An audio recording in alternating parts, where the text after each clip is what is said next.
পথে বাইরে বেরিয়ে আসবে, বাইরে বেরিয়ে এলো এবং পাহাড় তৈরি করলো, যেটা আগ্নেয় পাহাড় আমরা দেখতে পাই। আগ্নেয়গিরি থেকে অগ্নুৎপাত যেটা হয় আগ্নেয়গিরি থেকে, সেটা নিম্ন ভূমণ্ডল। এই ক্রোফেসিমা ক্রোমিয়াম, ফেরাস, সিলিকা, ম্যাগনেসিয়াম, এই উপাদানগুলো ঊর্ধ্ব ভূমণ্ডলে আছে। Nickel, ferrous, silica. Jio edu online class চ্যানেলে আমার সকল ছাত্রছাত্রীদের জানাই স্বাগত। অষ্টম শ্রেণীর যে ক্লাস শুরু করেছিলাম সেই ক্লাসের আজকে দ্বিতীয় দিন। আজকে আমরা পৃথিবীর অন্দরমহল প্রথম চ্যাপ্টারের কিছু বিষয় আছে, যে বিষয়গুলো হলো পৃথিবীর অন্দরের বিভিন্ন বিষয় নিয়ে আলোচনা করব। অর্থাৎ পৃথিবীর ভিতরে কি আছে, অর্থাৎ পৃথিবীর অন্দর কি বাত, পৃথিবীর ভিতর কি আছে, সেই বিষয়গুলো পয়েন্ট অনুযায়ী আমি প্রত্যেকটা বিষয়ে আলোচনা করব। যদিও তো এর মধ্যে কিছু কিছু বিষয় আগের ভিডিওতে আলোচনা করেছি, সেই সমস্ত বিষয় তোমরা আগের ভিডিওটা দেখে নেবে, তাহলে বুঝতে পারবে। আমি পরপর আলোচনা করছি। প্রথমে ভূপৃষ্ঠ। ভূপৃষ্ঠ হচ্ছে আমরা পৃথিবীর উপর যে যে এরিয়াটার উপর বাস করছি সেটা হচ্ছে ভূপৃষ্ঠ। আমাদের যদি শরীর হয় তাহলে এই উপরের অংশটা হচ্ছে যে চামড়াটা, সেটা হচ্ছে ভূপৃষ্ঠ। অর্থাৎ পৃথিবী যদি একটা শরীর হয়ে থাকে তাহলে উপরের যে লেয়ারটা আছে সেটা হচ্ছে ভূপৃষ্ঠ, যেখানে গাছপালা, মানুষ বাড়ি তৈরি করে চলাফেরা করে, সমস্ত বিষয়, সেটা হচ্ছে ভূপৃষ্ঠ। তারপর আছে ভূত্বক। ভূপৃষ্ঠের পরের যে স্তরটা সেটা হলো ভূত্বক। আমি আগের ভিডিওতে আলোচনা করেছি, একবার ভিডিওটা ভালো করে দেখে নেবে, তাহলে বুঝতে পারবে কত কিলোমিটার থেকে কত কিলোমিটার পর্যন্ত ভূত্বক। প্রায় 30 কিলোমিটার অংশ পর্যন্ত ভূত্বকের এই অংশ। অর্থাৎ উপরের অংশটা হলো ভূপৃষ্ঠ, এবং এই উপরের চামড়া যে কালারটা আছে তার ভিতরের অংশটা হচ্ছে ভূত্বক। অনেক সময় দেখবে ছিঁড়ে গেলে ভিতরে সাদা একটা অংশ বেরিয়ে আসে, তাহলে উপরে যে ছিঁড়ে গেল সেটা হচ্ছে ভূপৃষ্ঠ, এবং ভিতরে যে সাদা অংশ দেখা যাচ্ছে সেটা ভূত্বক। পৃথিবীরও ঠিক একই রকম অবস্থা। উপরের অংশটা যদি বাদ দেওয়া হয় তারপরের অংশটা দেখতে পাবো, সেটা হবে ভূত্বক। এবার চলে আসি লাভা, এবং তার সঙ্গে আছে ম্যাগমা পরবর্তী অংশ। এই লাভা এবং ম্যাগমা, ম্যাগমা হচ্ছে পৃথিবীর অভ্যন্তরে, অর্থাৎ আগের ভিডিওতে একবার দেখে নেবে, পৃথিবীর অভ্যন্তরে অ্যাস্তনোস্ফিয়ারে যে সান্দ্র তরল অবস্থায় আছে, অর্থাৎ এই কঠিন উপাদানগুলো অত্যন্ত তাপে গলিত অবস্থায় আছে, সেই গলিত অবস্থায় থাকাটাকে বলা হচ্ছে ম্যাগমা। যে চেম্বারের মধ্যে থাকে, যে অংশের মধ্যে সেটা থাকে, সেটা হচ্ছে ম্যাগমা চেম্বার। তাহলে এই ভূ অভ্যন্তরের ভিতরে গলিত সান্দ্র তরল যে উপাদানটা থাকে সেটা হচ্ছে ম্যাগমা। সেটা যখন কোনো ফাটল পথে বেরিয়ে আসে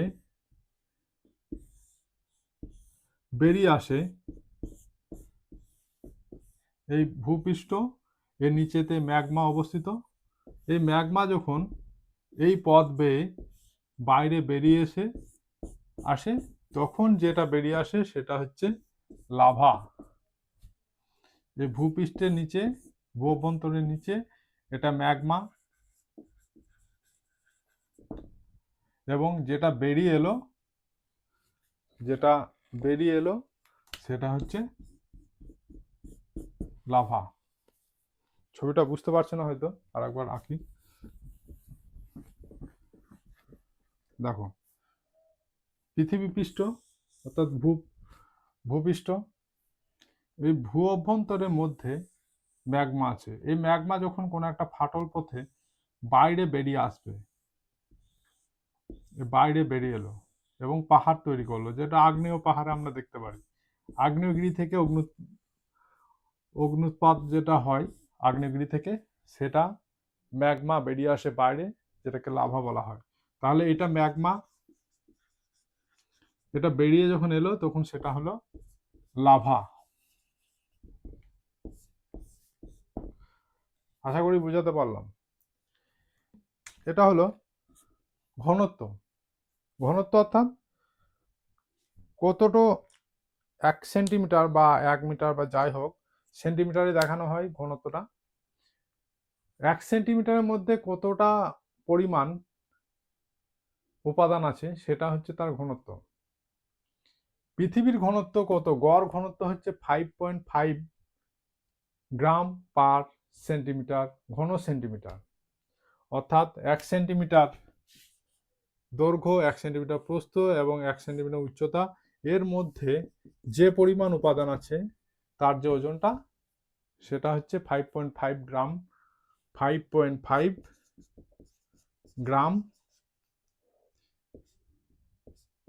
গ্রাম পার ঘন সেমি। এটা হলো পৃথিবীর গড় ঘনত্ব। এবার আসি ভূতাপ শক্তি। পৃথিবীর অভ্যন্তরে যে প্রচণ্ড উত্তাপ, অর্থাৎ এখনো পৃথিবীর ভিতরটা উষ্ণতা আছে।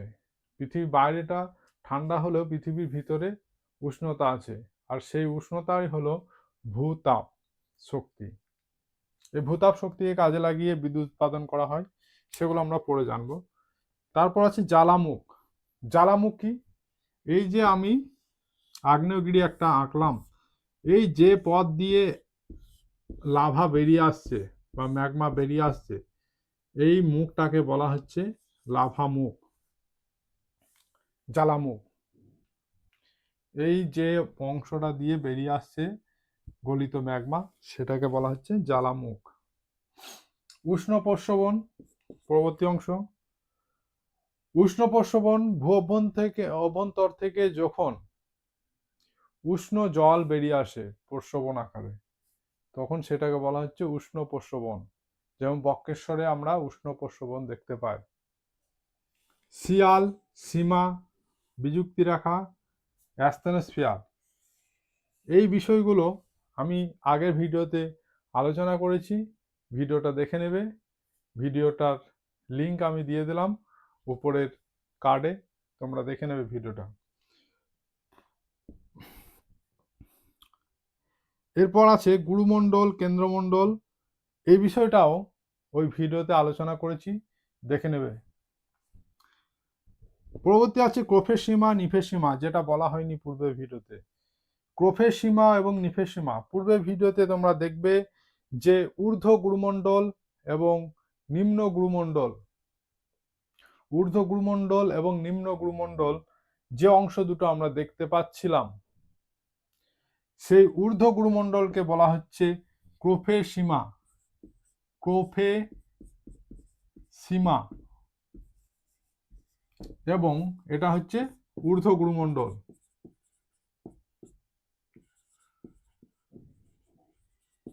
এবং নিফে সীমা,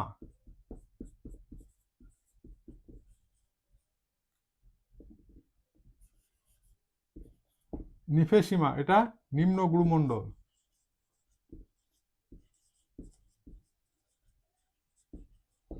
এই ক্রোফের সীমা, ক্রোফেসিমা, ক্রোমিয়াম, ফেরাস, সিলিকা, ম্যাগনেসিয়াম, এই উপাদানগুলো ঊর্ধ্ব গুরুমণ্ডলে আসে। নিফের সীমা, নিকেল, ফেরাস, সিলিকা, ম্যাগনেসিয়াম,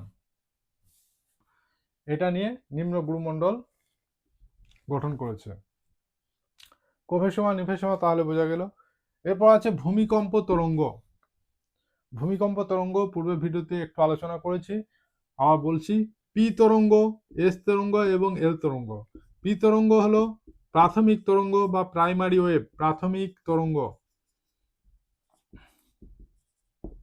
এবং এস তরঙ্গ হলো সেকেন্ডারি, দ্বিতীয় তরঙ্গ।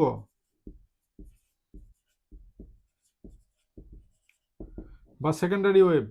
এবং এল ওয়েভ বা লাভ ওয়েভ, এল তরঙ্গ বা পৃষ্ঠ তরঙ্গ।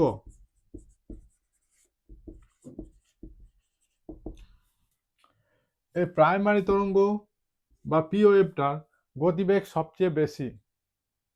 তারপর সেকেন্ডারি ওয়েভ, সেকেন্ডারি ওয়েভের গতিবেগটা তুলনামূলকভাবে কম। এবং এল তরঙ্গ, এল তরঙ্গটা হচ্ছে পৃষ্ঠ তরঙ্গ, অর্থাৎ এই তরঙ্গটা ভূ অভ্যন্তরের মধ্যে যেতে পারে না, এটা পৃথিবীর পৃষ্ঠের মধ্যে অর্থাৎ ভূত্বক শিয়াল সীমা এর মধ্যেই সীমাবদ্ধ থাকে, এই ভূ অভ্যন্তরের মধ্যে যেতে পারে না, তাকে পৃষ্ঠ তরঙ্গ বলা হয়। এবং ক্ষতির পরিমাণ এই এল তরঙ্গের সবচেয়ে বেশি। তাহলে আজকে যে সমস্ত বিষয়গুলো আমি আলোচনা করলাম, আশা করি তোমরা বুঝতে পেরেছো। কোনো রকম সমস্যা হয়ে থাকলে অবশ্যই কমেন্টে জানাবে, আমি উত্তর দেওয়ার চেষ্টা করব। ধন্যবাদ।